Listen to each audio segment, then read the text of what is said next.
Pittsburgh Tower, Slinger Tree Alpha 7 Mike Tree at runway 14 ready for departure to the east. Slinger Tree Alpha 7 Mike Tree, altimeter 30.14 wind 209er at 10. East departure approved. Cleared for takeoff runway 14. You reckon they're talking about us? Runway 14, Slinger Tree Alpha 7 Mike Tree. I think they are. Let's not disappoint them and get the hell off the apron, shall we?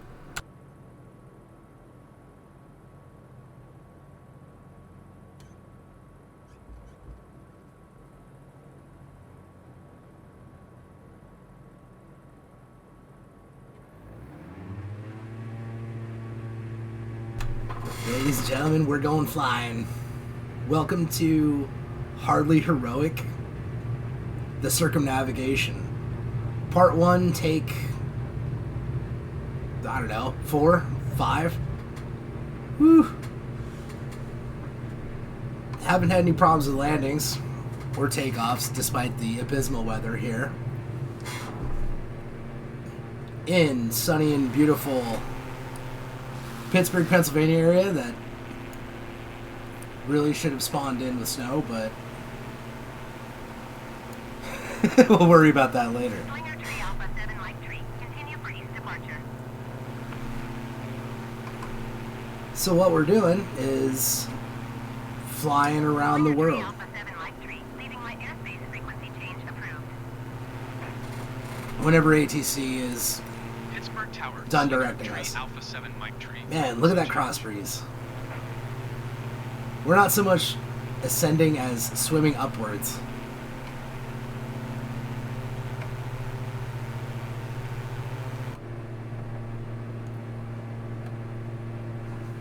There we go. We're sort of stable and managing things. Let's turn on autopilot.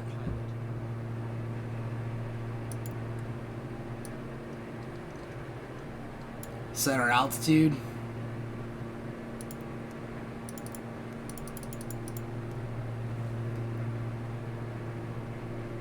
And get on course.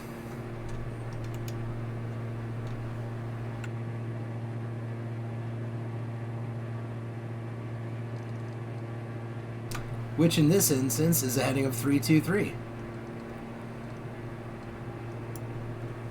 Because we're heading to the land of 10-cent beer, Chief Wahoo, several million plastic balloons, and the Drew Carey Show. Because Cleveland rocks? I've never been there. My godfather's from there. Actually, my whole family is from this area of the country. Pittsburgh, the Youngstown area, which we're about to fly over here shortly, and Cleveland. I personally am a former Californian. Moved out here about 4 years ago. I think it's a beautiful place. Everyone I tell I moved here and where I moved here from, they all answer me with, "Why'd you move out here?" That cost of living, yo. It'd be a long time before I could afford to play a simulator to fly around the world. Whereas here I'm doing it. I should probably turn on my pitot heat though. You don't really want the thing that measures your airspeed to freeze on you, do you?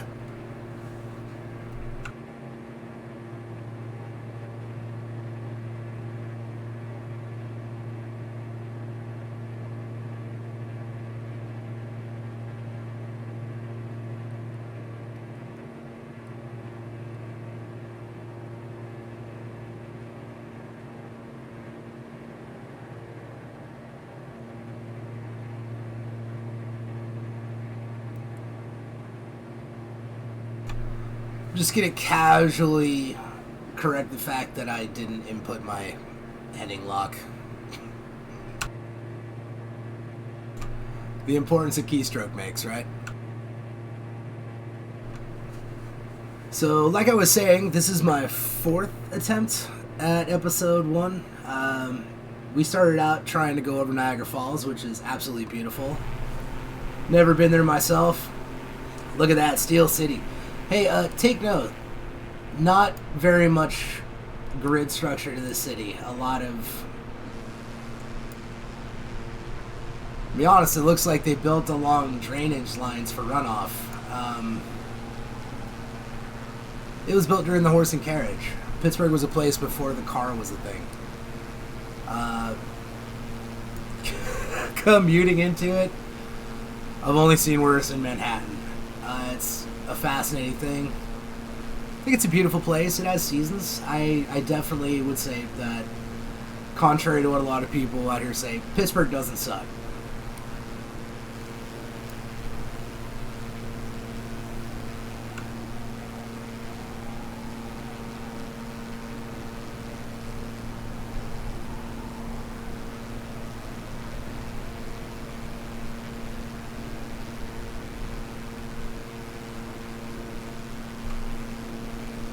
You could see Heinz Field, PPG Arena is tucked somewhere around over there.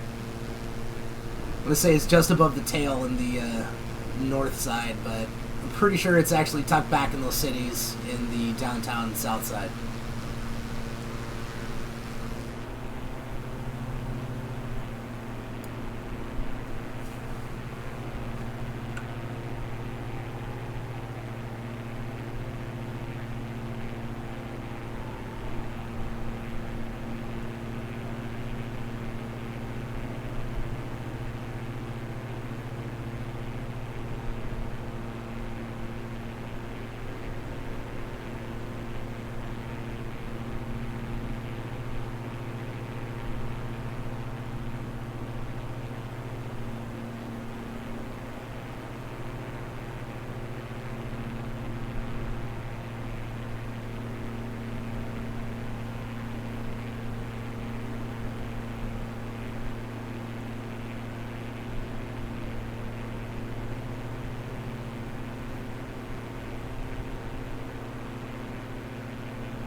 If you're thinking that's 3 Mile Island below us, that's not 3 Mile Island below us.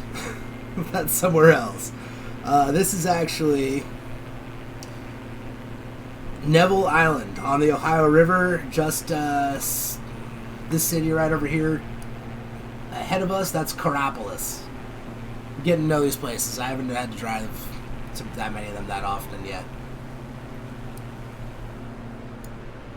It's a wonderland of 2-lane roads out here, and, 2-lane highways. Out in the Bay Area, you're used to, 4, 6. If you're in LA, a lot more. It's really something. I drove cross country, and pretty much the second you cut off of I-5, well, Interstate 5 going up and down the Western Freight Corridor is also 2 lanes going each direction. Most of this area, nothing bigger than a 3-lane, and that 3-lane I think only runs for maybe 5 miles, maybe 10.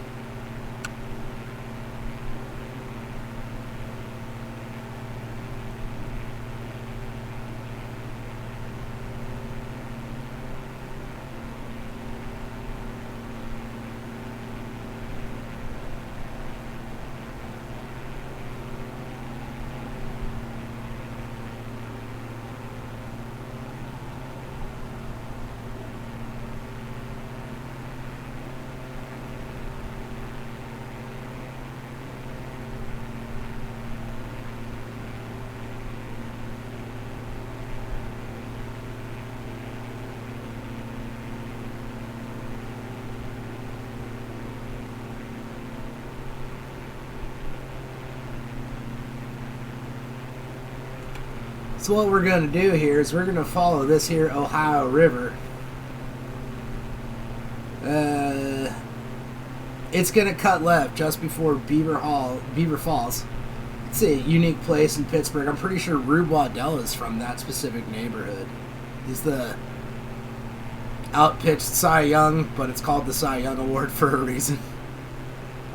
After that, we'll see Youngstown, and then the next major city we'll see is... We might see Akron off of our port side wingtip on our way into Cleveland. We'll have to see.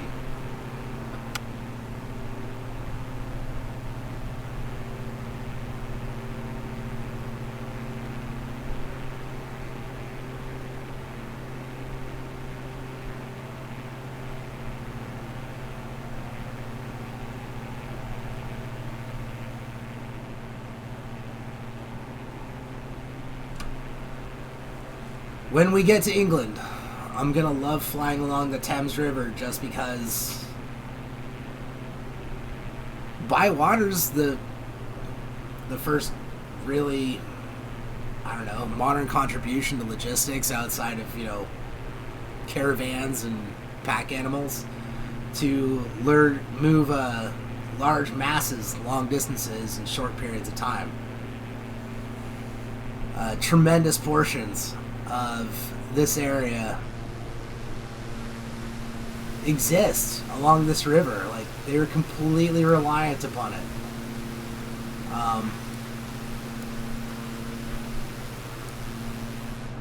Of course, thanks to modern times, we know how dangerous a lot of the stuff we did now is. And are coming up with solutions, but as like a heritage thing,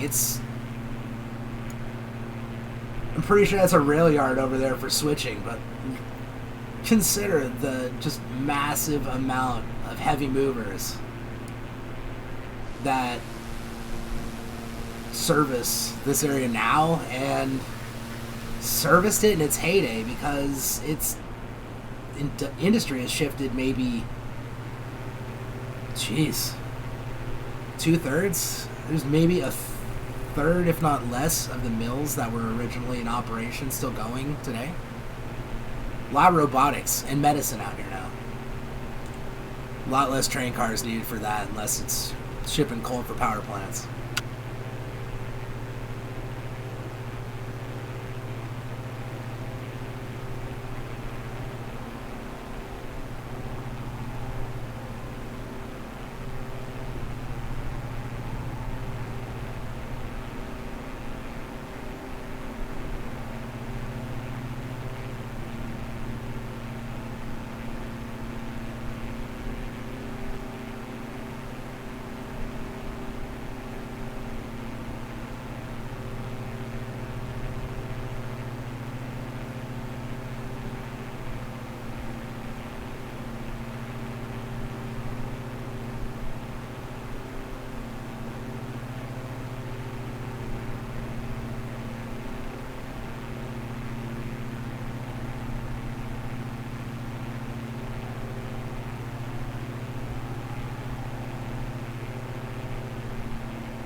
Alright, so,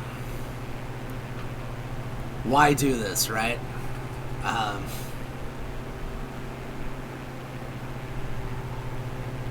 Because it's strange to have the reference point of playing flight simulators in, I'm not going to say the year, back when they were wireframes, and, largely pixel shading.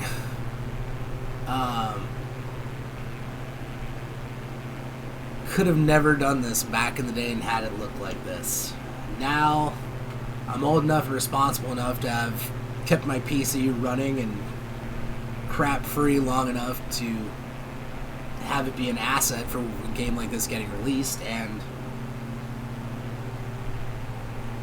I built a rig. I got my yoke, I got throttles, I got some repurposed Fanatec pedals that my sim racer friends are going to call sacrilege, but they work just fine for me. And I know it's a 2-year release. I was finishing up college. I didn't have the time to do this. This is my backpacking across Europe, is taking a virtual flight around the world to see a lot of the places I wrote about. Whether it was archaeological stuff or, I'll be honest, it was mostly business and trade related. So North to South Africa would be a fun flight to take. That was a cross-continental trade route before colonialism. The original Silk Road before before common oceanic shipping. There we go. Nepal. I want to go flying around up there. I want to go flying down along Chile, see if this game will load the Nazca lines. It looks like that answer is going to be a no, but by the time we get all the way back around and hit up South America, maybe things will change a little bit. In the meantime, we're going to Cleveland.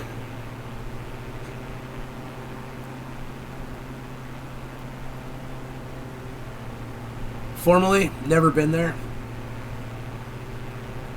I'm a big fan of podcasts and listening to like The Dollop, and their episode on 10 Cent Beer Night was a huge hoot. I loved listening to it. Thought it was very funny. Fascinated by people's psychology as well, so it's really fun to read about 16,000 people getting raging drunk and trying to simulate Valhalla on the infield of where the Cleveland Indians played.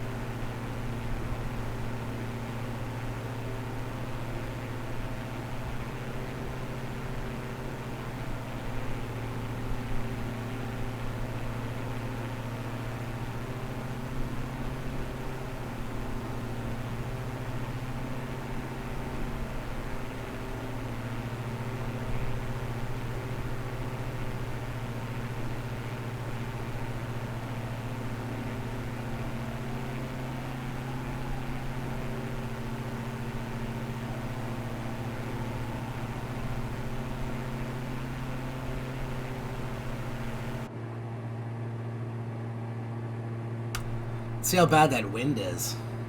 31 knots. It's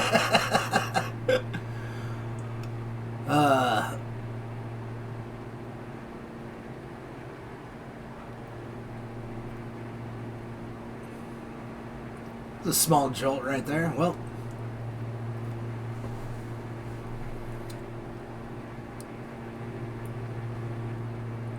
I find it a little amazing it's negative 9 degrees centigrade outside.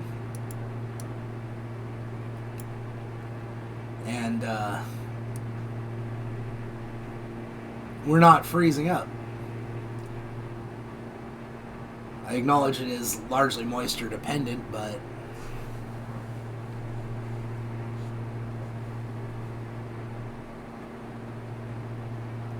still figure we get some what do you call it? I'm gonna have to look up the word. There's a specific word for this kind of ice.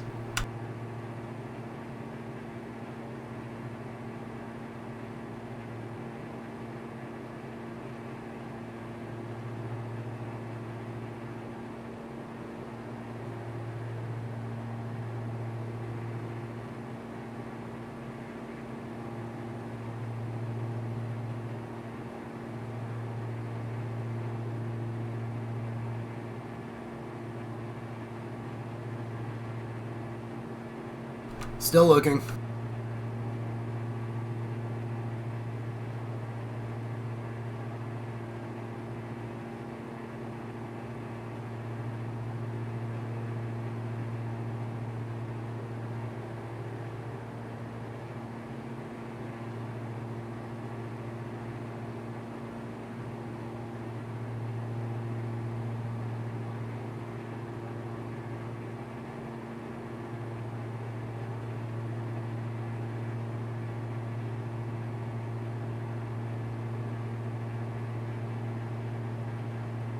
Rime ice. That's what I was looking for. Costco, man, there's a lot of different kinds of ice.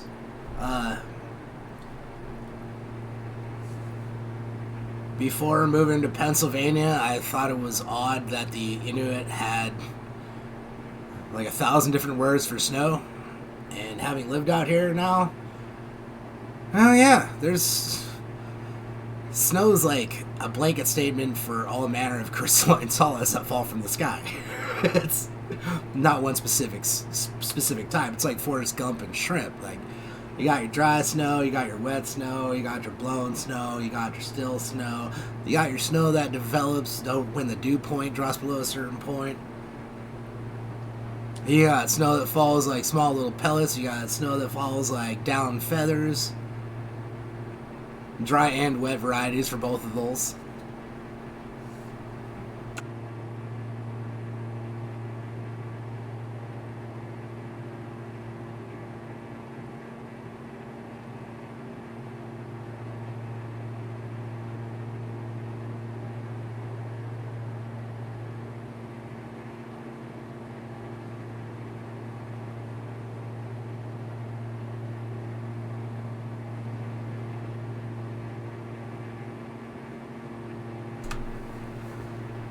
Yeah, that's really not... I want to say it's not my parents' flight sim, but if I'm going to claim first generation to that, I'd be like, this isn't my typical flight sim from back in the day. Most definitely did not look that pretty.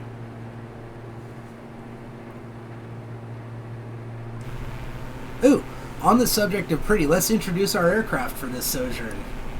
This is a Diamond DA62. Reading part of the brochure, it's got twin Mercedes-Benz turbo diesels. That's right, it's a twin TDI.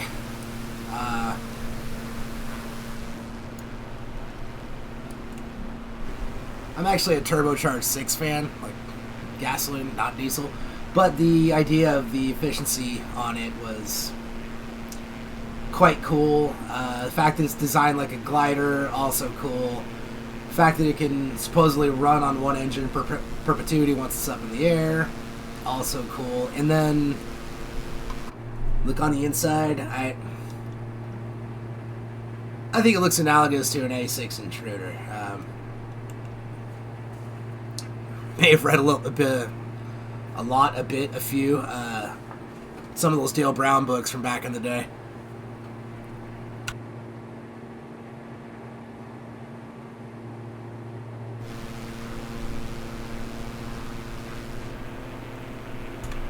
As we're getting thumped around here, this here is Youngstown, Ohio. Steel Town, land of my parents. Well, my mom, like I said, dad's from Pittsburgh. Look at how this one's built. When I was trying to do this during Take 3 yesterday, I cut over Youngstown to see what it looked like, and considerably more organized city planning. A lot more straight lines, a lot more main broadways separated up into smaller streets to aid in traffic flow, both joining the roadway and leaving. A lot of city skyline.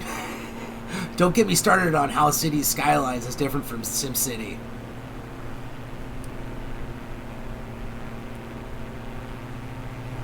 Also, it's a lot bigger than I was expecting.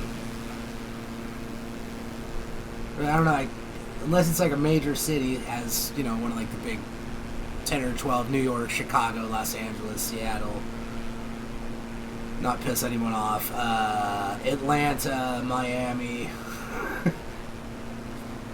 Newark, Boston, San Francisco, and San Jose.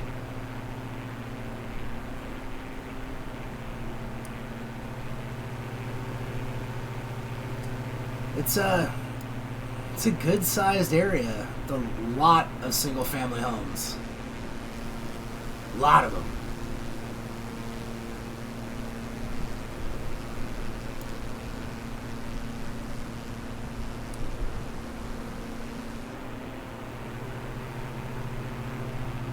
I say we're gonna have to take pictures along the way. Hold on one sec.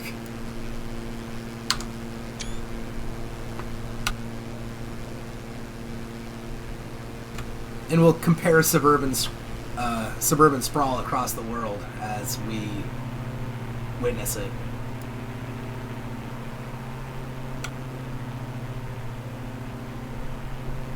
Oh, hey, you know who's from Youngstown?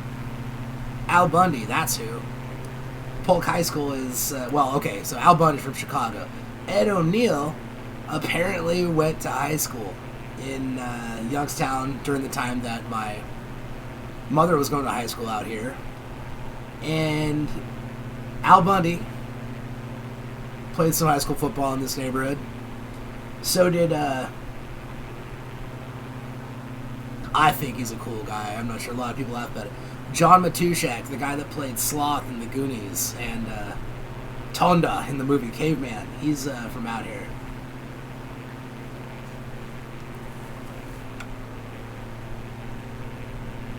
My mom used to flex and tell me that she dated that dude for like a week before he got sold to the school across the river.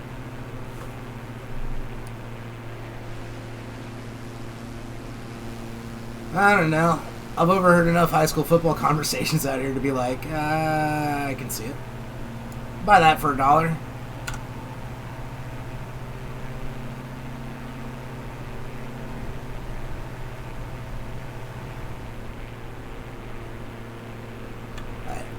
Speaking to reality, it is a very economically depressed place. However, it does have a number of urban renewal things going on that over the course of my studies, name like Youngstown pops up, you don't really forget it. Like, I haven't encountered any extra Youngstowns. I've encountered multiple Californias, multiple Washingtons, more than a couple Pittsburghs, and I know of at least 2 Parises. I'm sure there's several more. And that was a... Just got kicked in the butt right there, didn't we?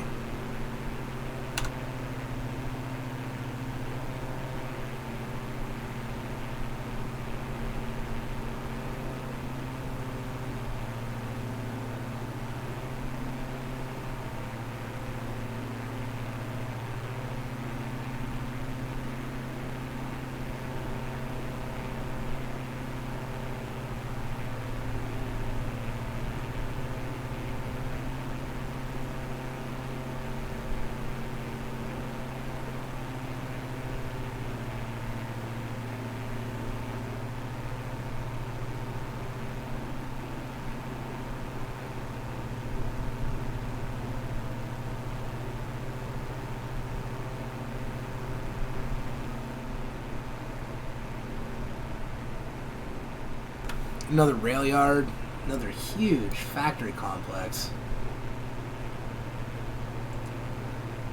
If you haven't played this game, and you haven't seen the bush trip around Yosemite, you fly over the Tesla battery factory in Sparks. It's big. I will definitely say it's big. I get that it's a mega factory and all the hype words they used for it.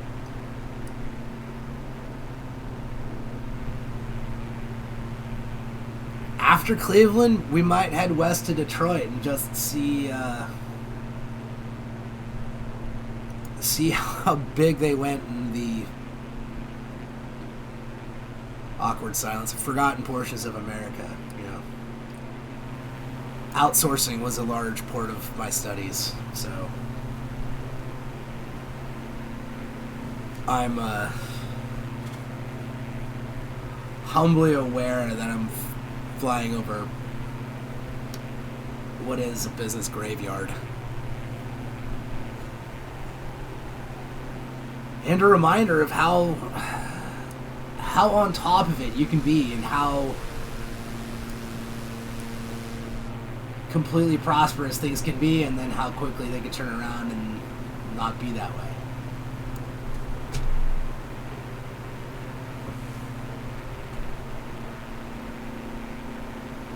I personally have personal experience with that. To agree that I'm kind of surprised that there aren't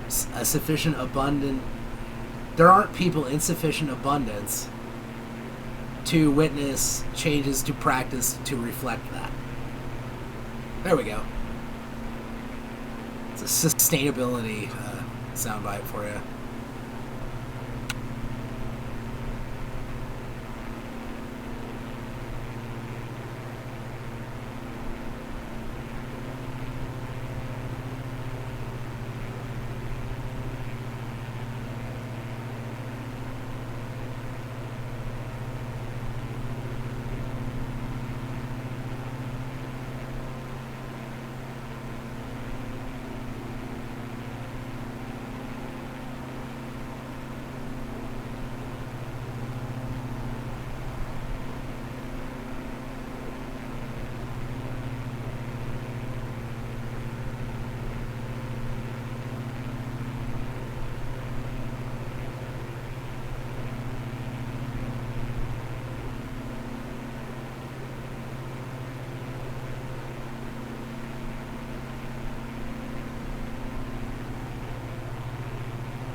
To paraphrase Mitch Hedberg, stand-up ain't easy. You gotta be out there for like 45 minutes. That is a sitcom and a half. Actually, if you adjust for commercials, it's 2 full sitcoms. So, I'm actually doing double duty, checking out job postings, typing things, reading up the history on where some of the places we're flying, well, the history of some of the places we're flying over.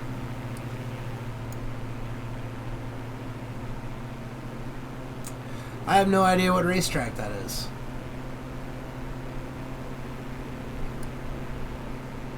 I do know that Mid-Ohio Raceway is actually further west and a little bit south in the state. Let's look it up.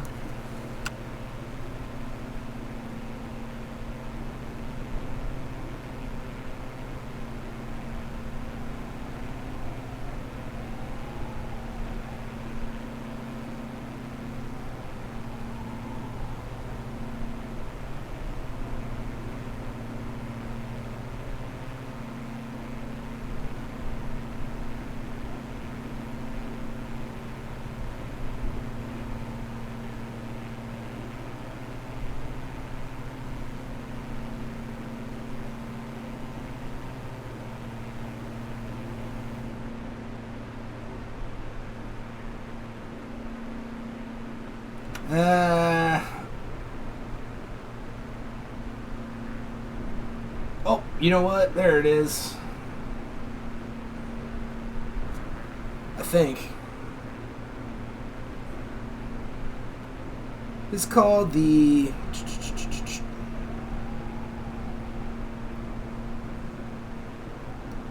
It's called Wrong is what it is. That is not the place. Where are we at? We're outside of Akron, aren't we?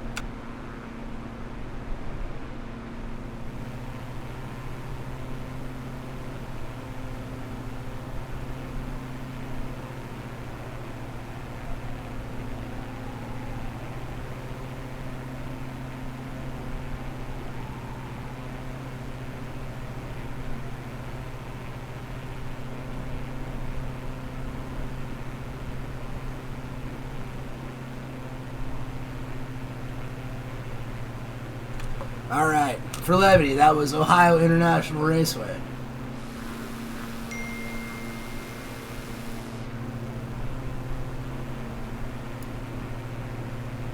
Never heard of it?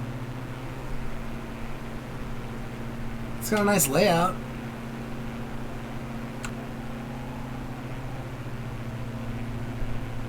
Can't really say it's reminiscent of anything at 7,000 feet.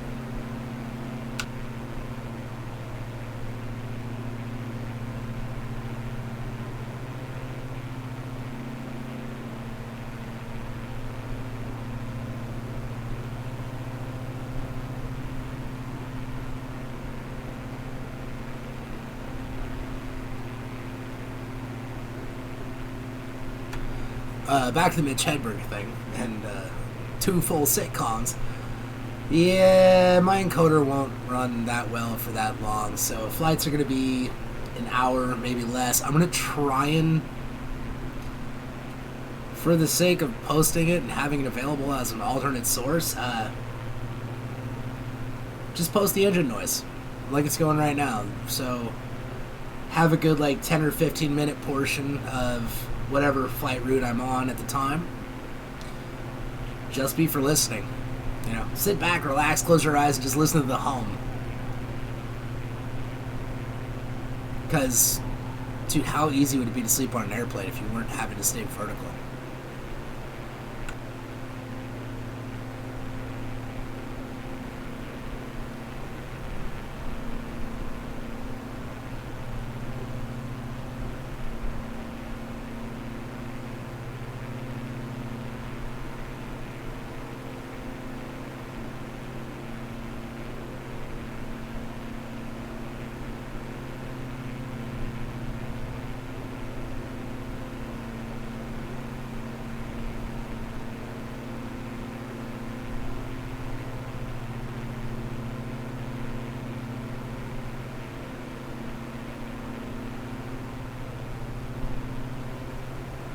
That was an ouch level hang.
Again, could be worse.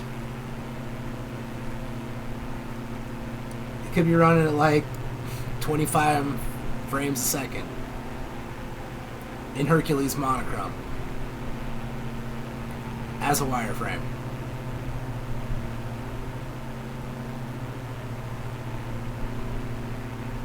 Yeah, nah.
it's a, it is a trip. It's a trip out here that,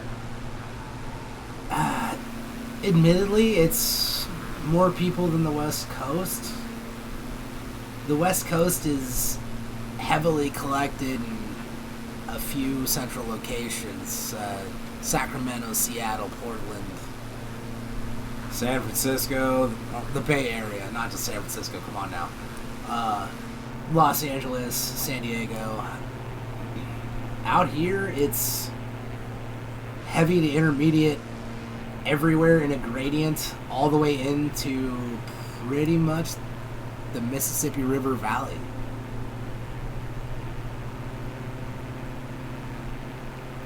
I know the answer to this. I wrote a paper on it, but Mississippi River Valley is pretty much the cutoff between where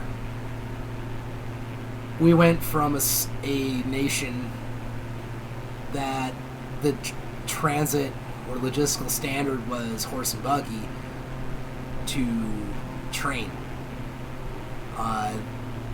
It's a pretty substantial difference when the maximum distance you can travel in a day is, 20 to 40 miles versus 5 to 800 depending upon the grade.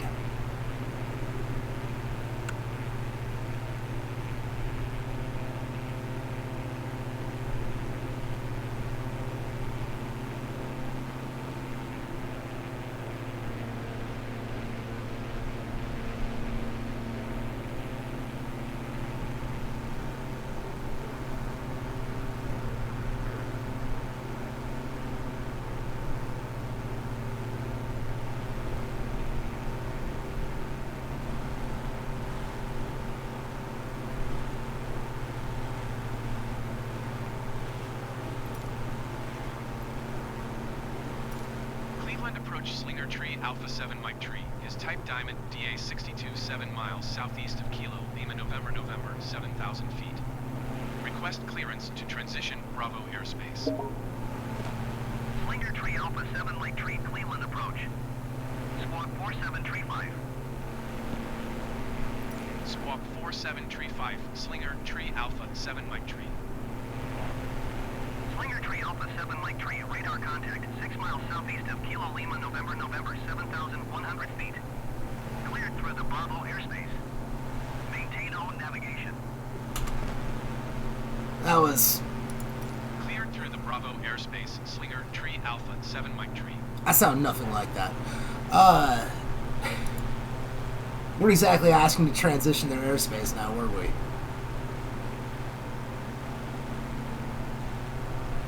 Ow. Hang.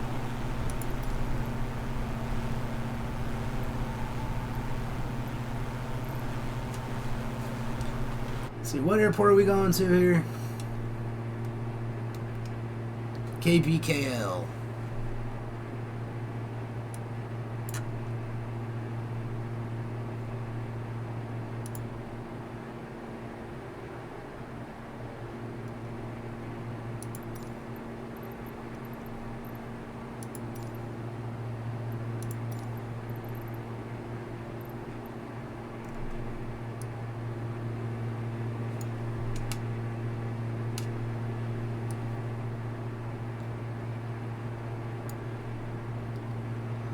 Let's come left.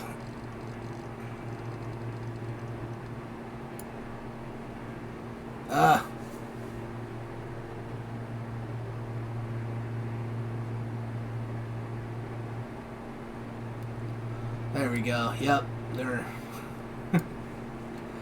things are getting warm. It's time for us to land. Thanks for checking this out, though. I can't wait to see the rest of the world. I'll probably treat myself to a computer somewhere here in the near future and get something that... Oh, wow, hey. Let's see the runway lights at this distance. Yeah.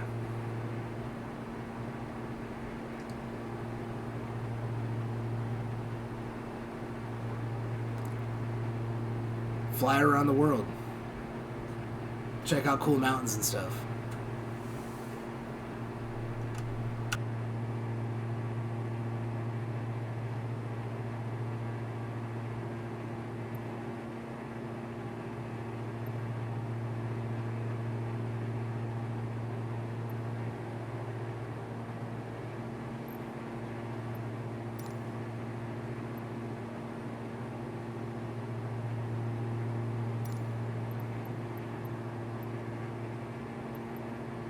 Lakefront Tower Slinger Tree Alpha 7 Mike Tree is 14 miles northeast 7,000 feet with Quebec to land.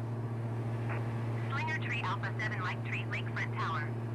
Altimeter tree 0.06 wind 217 at 14.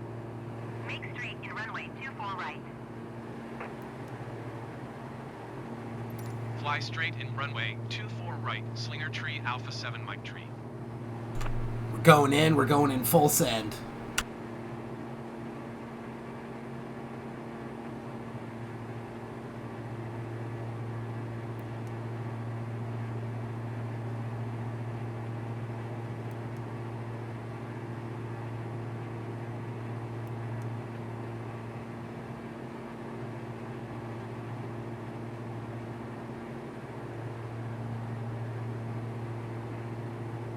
To be honest, I don't know how to operate all that yet. We're still figuring it out. But we can go into a controlled descent, so let's go ahead and do that.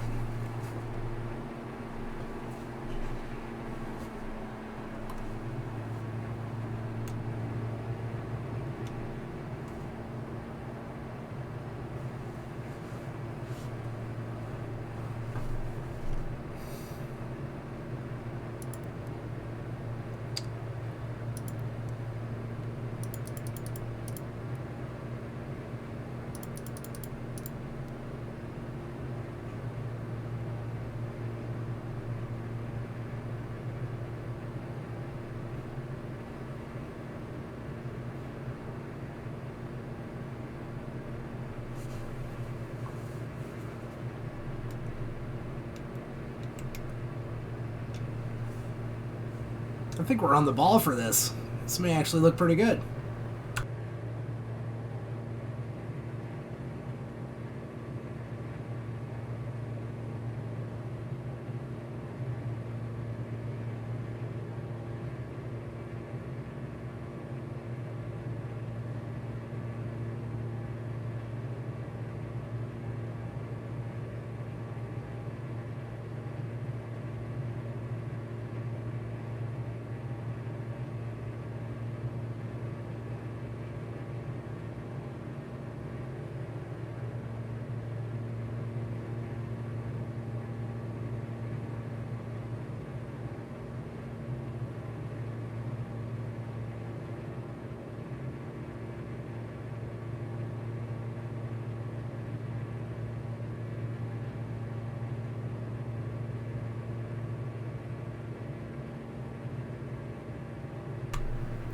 I saw this reel the other day of a dude dressed as an airliner pilot, but with a throttle and joystick, just, you know, sawing away at the controls in front of the computer, and the tagline was, "How people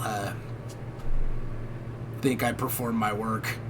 And the next one is how I actually perform my work, which is him holding the controls and then pushing a button and leaning back and crossing his arms.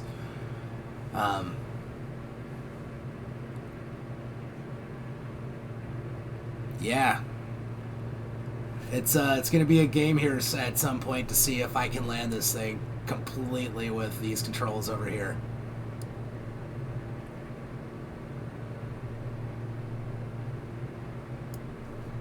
So I think I can do it. It's just a matter of experience and then planning the approach.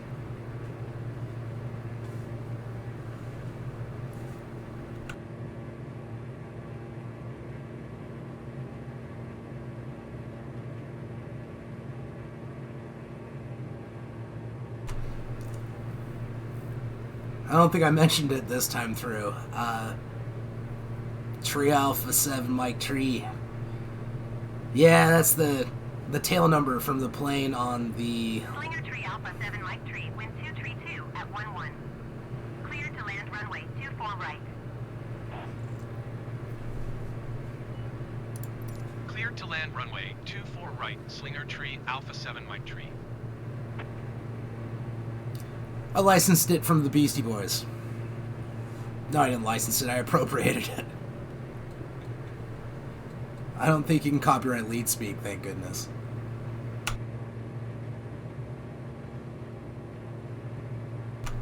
And if you're not getting the joke, it says, "Eat me."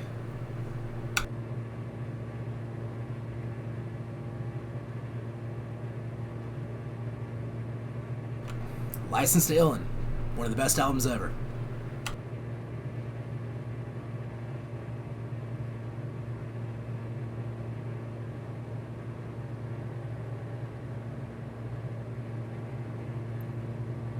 We're going to take on over. Get back on course a little bit here.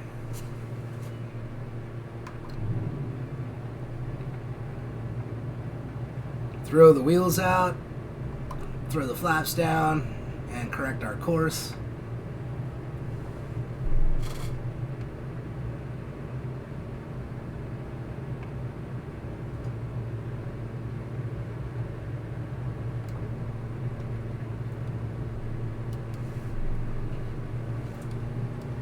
This is a little bit like coming into San Francisco. Ah, we're fine, we're fine.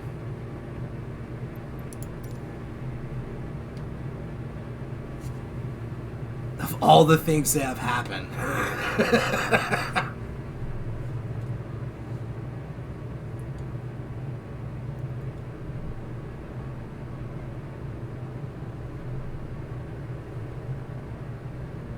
I can't tell you how thumpy some of my other landings were.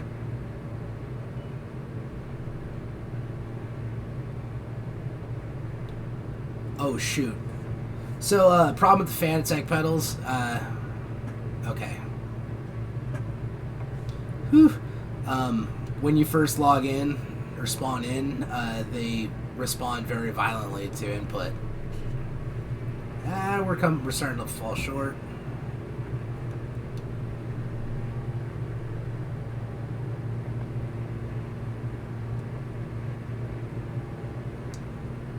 Like I said, this is an older computer, so we're landing in post-apocalyptic Cleveland.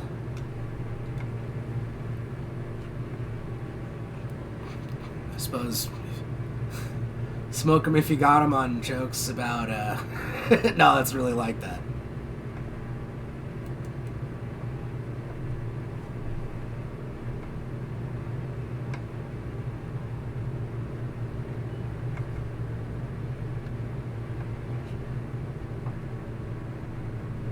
Whew, getting blown around. Big headwind, still getting blown around.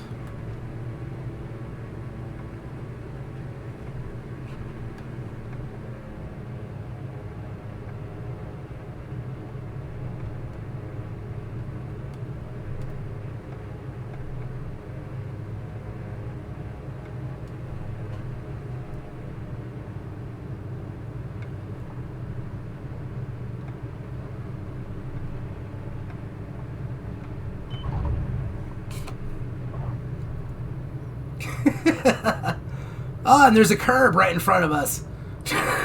Son of a... Whoa. That guy had a very friendly drawl that I wasn't expecting to hear in Cleveland. Anyways, let's get off the roadway and we'll call this one done. Woohoo!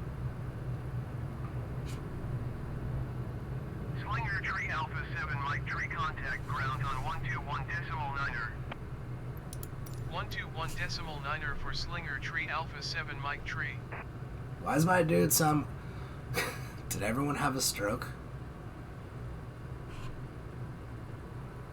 That's... Everything kind of sounds like it dropped in tone. Alright, where can we park? What looks good? We're just going to continue right.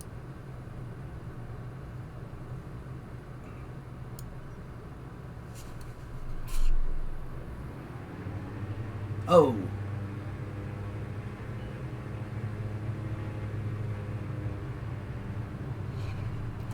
Pretty sure I'm on a runway right now. Alright, we look good doing everything else. But that's okay, dude. All the lights are levitating over here anyways, so.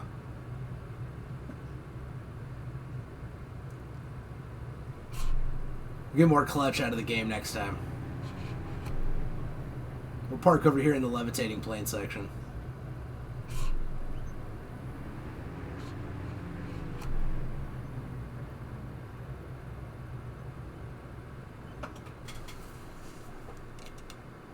No lies. Part of me expects to see Luke's land speeder out here. It's probably way down there behind that building. All right. Thanks for checking in. Next time, Cleveland to, well, I'm going to think about the Detroit thing. I like the topography of Canada looks quite interesting if you're don't think the Ice Age thing is a, what's the word? Sham. If you believe in the Ice Age, it's a really cool thing to look at the land and see how it looks. It appears to have been pushed around. Otherwise, it still looks really cool up there. So, might check out Detroit so we can see more of Canada. Might just get headed on to St. John. And then the biggest battle is going to be across the Atlantic. Everything else here is going to be in the realm of about an hour. About an hour. It's about how long it takes to get places in Pennsylvania, so we're going to keep all of our missions that length. Across the Atlantic, going to be a different story. I'm pretty sure we can get across the Pacific, up across Siberia into Alaska, puddle jumping. But until next time, thanks for checking it out. I'm the Slinger, and I don't know, we'll come up with something to say for the plane when it's time to say goodbye. Until next time.